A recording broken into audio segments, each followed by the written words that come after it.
வணக்கம் மக்களே, நாம இந்த ஆரோக்கியமான பதிவில் எலும்புகள் பலம் பெறுவதற்கு என்னென்ன மாதிரியான பழங்கள் உணவுகளை நம்ம எடுத்துக்கொள்ள வேண்டும் அப்படின்றத பற்றி பார்க்க போகிறோம்.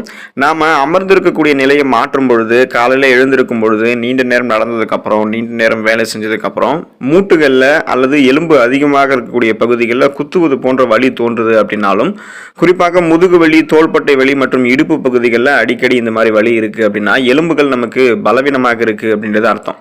எலும்புகள் தான் நம்முடைய உடல் இந்த மாதிரி ஒரு வடிவமைப்பில் இருக்கணும் அப்படின்னு சொல்லக்கூடிய அந்த ஸ்ட்ரக்சரை நமக்கு வழங்குது.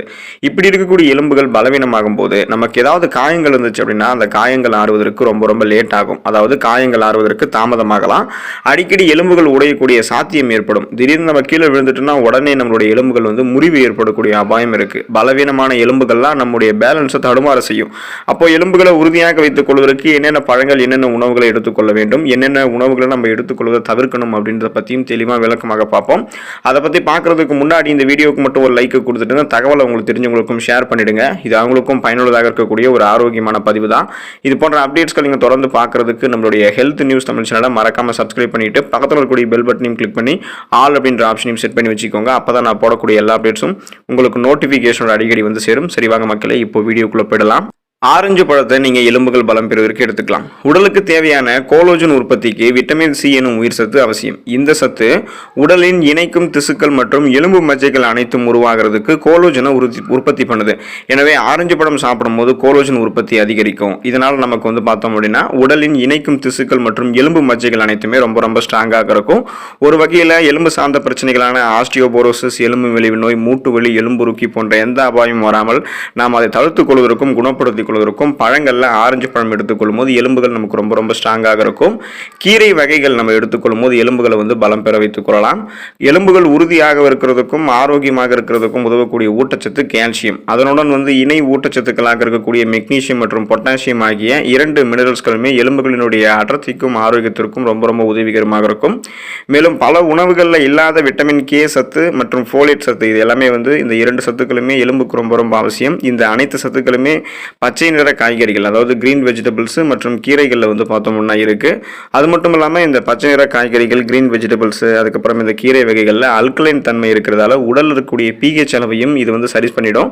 நம்மளுடைய எலும்பு அடர்த்தியை சரியான அளவில் பாதுகாக்கிறதுக்கு உதவிகரமாக இருக்கும். தொடர்ந்து தினமும் நம்ம பச்சை இலை காய்கறிகளை நம்மளுடைய உணவுகளில் சேர்த்துக்கலாம். ஸோ கிரீன் வெஜிடபிள்ஸ் சேர்த்துக்கலாம். அதே போல் கீரைகள் சாப்பிட்றோம் அப்படின்னா நம்ம வாரத்தில் ஒரு தடவையாவது தொடர்ந்து தவறாமல் நம்ம சுழற்சி அடிப்படையில் ஏதாவது ஒரு கீரைகளை சாப்பிட்டுட்டே இருக்கோம் அப்படின்னா எலும்பு ஆரோக்கியத்தை உறுதி பண்ணிக்கலாம். பால் மற்றும் பால் பொருட்கள் எலும்புகள் பலம் பெறுவதற்கு உறுதுணையாக இருக்கும். எலும்புகள் ஆரோக்கியம் அப்படின்னு சொன்னாலே கால்சியம் தான் அதோடைய அடிப்படை ஊட்டச்சத்து அப்படின்றது நம்ம எல்லாருக்குமே தெரியும். உடல்ல கால்சியம் சத்து குறைபாடு ஏற்பட்டுச்சு அப்படின்னா எலும்புகளுடைய அடர்த்தி குறைவதோடு மட்டுமல்லாமல் எலும்புகள் வீக் ஆகிடும். அதாவது எலும்புகள் பலவீனமாகி எளிதில் உடைந்து போயிடும். இதனால தான் குழந்தைகளுக்கு அவங்க வளரக்கூடிய பருவத்தில் பால் அதிகம் இருந்திருக்கக்கூடிய உணவுகளை கொடுப்பாங்க. அனைத்து வகையான பால் பொருட்கள்லையுமே, அதாவது அனைத்து வகையான மில்க் ப்ராடக்ட்ஸ்லையுமே கால்சியம் சத்து இருந்திருக்கு. பால், வெண்ணெய், தயிர், பன்னீர் அப்படின்னு உடலுக்கு தேவையான கால்சியம் சத்தை நம்ம பால் பொருட்கள் பெறலாம். பால் பொருட்கள் அலர்ஜி அப்படின்னு சொல்றவங்கலாம் தாவரங்களிலிருந்து பெறக்கூடிய பால் வகையின் மூலமாக தங்களுடைய உடலுக்கு தேவையான கால்சியம் சத்தை பெறலாம். இதுக்கு ஒரு சிறந்த எடுத்துக்காட்டு பாதாம் பால். பாதாம் பால் நீங்க எடுத்துக்கொள்ளும் போது உங்களுக்கு அலர்ஜி இருக்காது. ஒருவேளை பால் வகைகள் அலர்ஜின்னு சொல்றவங்க பாதாம் பால் சாப்பிடும் போது அதன் மூலமாக கால்சியம் சத்தை பெற்று எலும்பை பலம் பெற வைத்துக் கொள்ளலாம். கடல் உணவுகள் மற்றும் மீன்களை நம்ம எடுத்துக்கொள்ளும் போது, சீ ஃபுட்ஸ், ஃபிஷ் எல்லாம் நம்ம சாப்பிட்டோம் அப்படின்னா எலும்புகள் நமக்கு பலம் பெறும். கடல் உணவுகளில் பொதுவாக அதிக மினரல்ஸ்கள் இருக்கிறதாக மருத்துவ நிபுணர்கள் குறிப்பிடுறாங்க. எலும்புகள் உறுதியாவதற்கு தேவையான விட்டமின் டி சத்தும் கடல் உணவுகள் தான் அதிகமாக இருக்கு. விட்டமின் டி சத்து என்ன பண்ணும் அப்படின்னா, இந்த விட்டமின் டி சத்து தான் நமக்கு கால்சியம் சத்தை உறிஞ்சி நம்மளுடைய எலும்பை பலப்படுத்தும். அப்போ பலவிதமான கடல் உணவுகள் மற்றும் மீன்களில் விட்டமின் டி சத்தோட கால்சியம் மற்றும் குறிப்பிடத்தக்க ஒமேகா 3 கொழுப்பு அமிலங்கள், so fatty acids omega 3 fatty acids எல்லாமே நிறைந்திருக்கு. இது எலும்பினுடைய அடர்த்தியை அதிகரிச்சிடும். நமக்கு வயதாகக்கூடிய காலத்தில் வரக்கூடிய அந்த ஆஸ்டியோபோரோசிஸ் உள்ளிட்ட பலவிதமான எலும்பு குறைபாடுகளை முன்னாடியே தவிர்த்துக் கொள்வதற்கு ஆரோக்கியமாக இப்பவே நம்மளுடைய எலும்புகளை பலப்படுத்திக்கிறதுக்கெல்லாம் நம்ம மீன் உணவுகளை எடுத்துக்கொள்ளலாம். அந்த கடல் உணவுகளையும் சாப்பிடலாம். இப்போ சைவ உணவு சாப்பிடுபவர்களாக நீங்க இருந்தீங்க அப்படின்னா, நான்வெஜ் ஃபுட்ஸ் நீங்க சாப்பிடல அப்படின்னா இயற்கையாகவே விட்டமின் டி சத்தை சூரிய ஒளியின் மூலமாக உங்களால் பெற முடியும். அப்போ விட்டமின் டி சத்தை நீங்க பெற்று அதன் மூலமாக உங்களுடைய எலும்புகளை பலப்படுத்திக் கொள்வதற்கு இந்த சத்து உதவிகரமாக இருக்கும். விதைகள் மற்றும் நட்ஸ் நீங்கள் எடுத்துக்கொள்ளும் போது எலும்புகள் உங்களுக்கு பலம் பெறும். கால்சியம் தவிர புரதம் மற்றும் மற்றும் வேறு சில மினரல்ஸ்களுமே எலும்பினுடைய ஆரோக்கியத்திற்கு வேணும். Magnesium, zinc, vitamin E, folate ஆகிய அனைத்து மினரல்ஸ்களுமே விதைகள் மற்றும் நட்ஸ்ல இருக்கு. குறிப்பா சொல்லணும் அப்படின்னா விதைகள்ல நட்ஸ் வகைகள்ல வந்து பார்த்தோம்னா பாதாம் பருப்பு, பிஸ்தா பருப்பு, முந்திரி பருப்பு, வால்நட்ஸ் போன்றவைகள்ல விதைகள் மற்றும் நட்ஸ்ல குறிப்பிடத்தக்க அந்த ஊட்டச்சத்துக்கள் இருக்கு. ஸோ குறிப்பா வந்து விதைகள்ல சூரியகாந்தி விதைகள், ஆலிவ் விதைகள் எல்லாமே நமக்கு வந்து பார்த்தோம்னா புரதச்சத்துக்களையும் அதிகமான magnesium, zinc, vitamin E, folate போன்ற அதிக மினரல்ஸ்களையும் கொண்டு இருக்கு.